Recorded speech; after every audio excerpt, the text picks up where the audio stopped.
Hi everyone, welcome back to another video. In this video, I'm gonna go over 7 things I stopped buying in order to make more money. I am a huge believer in living below your means and spending less so that you can use that money to invest and have it work and grow for you. Cutting these things out has left me with so much more money every month without sacrificing the quality of my life. Let's dive right into it. Number 1 is items on sale.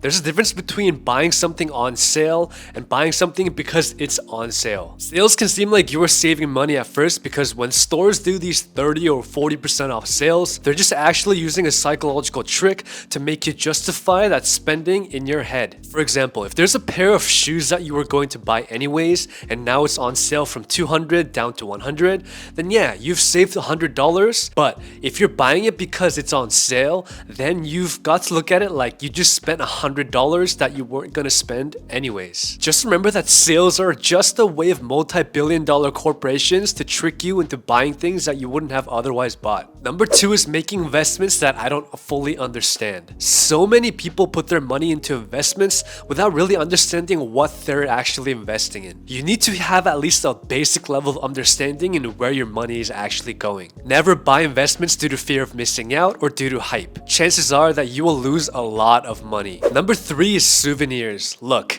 I really love traveling and making memories, and when most people travel, they buy a bunch of souvenirs to bring back home. And while I used to do this as well, I realized over time that buying souvenirs from every trip really is a waste of money and space. Having a lot of souvenirs massively clutters up my living space, so what I do is I make sure I take a ton of photos on my phone during my vacation and make a digital album of the trip when I get back. Then I save it on a digital hard drive, and that's it. Number 4 is buying a brand new car. If you don't have money for it, just don't buy it. The second you put your key in the ignition and it drives off the lot, you lose 10% of the value of the car, and the average brand new car will lose a further 60% by its 3rd year. Now okay, I know some of you watching love the feeling of driving a brand new car, but is it really worth that additional amount of money that you will spend on a depreciating liability? Or can you hold off and invest that money into an asset that will generate the cash flow for you to be able to buy that car later on in your life? Think about that. Number 5 is fashion that follows trends. Look, I haven't bought clothes in the last year. I used to shop at fast fashion places like Forever 21 and H&M, and I used to spend a lot of money on stuff that I wear a few times, and then I would get rid of them because they would just start falling apart. I learned my lesson, and when it comes to clothing, I am so much more about buying quality over quantity. If something feels really good and it's really comfortable, then I buy it, even though I'm spending a bit more money. I also find that having fewer clothes just frees up my mental space, and guess what? I have a set of black shirts that I wear almost every week,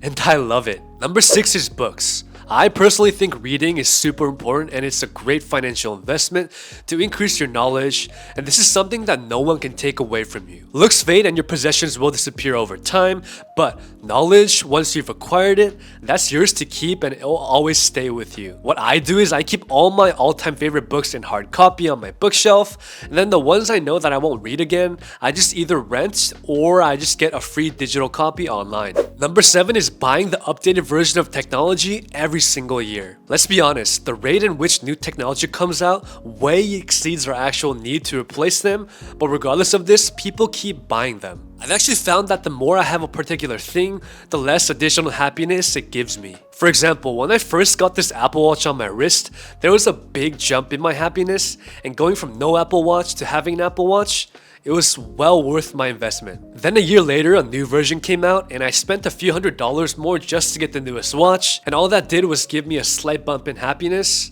but that was it. So now when I consider upgrading something, I always ask myself, is it really worth spending a few $100 extra to upgrade this specific thing? Or should I spend that money on a new experience or invest it in myself? With all the things that I talked about, I like to kind of look at my financial decisions in terms of trade-offs. So if I'm buying a liability or something that is going to decrease in value over time, I think to myself, is that extra amount of money that I'm going to pay, is it worth the trade-off of potentially sacrificing my financial freedom? So spending an extra $10,000 on on a better car right now might not feel like it's a big deal, but if it's a choice between spending that 10 grand on a nicer car versus spending that 10 grand on an investment that will help build my wealth, then is it really worth it? That is it for today's video, guys. Thank you so much for watching. If you're new here, my name is Paul and I talk all things money, finance, and investing. So if you like this type of content, don't forget to smash that like button and subscribe for more future content just like this. Your life is a masterpiece, so let's unlock your full financial potential together. And with that, I will catch you in the next video. Take care.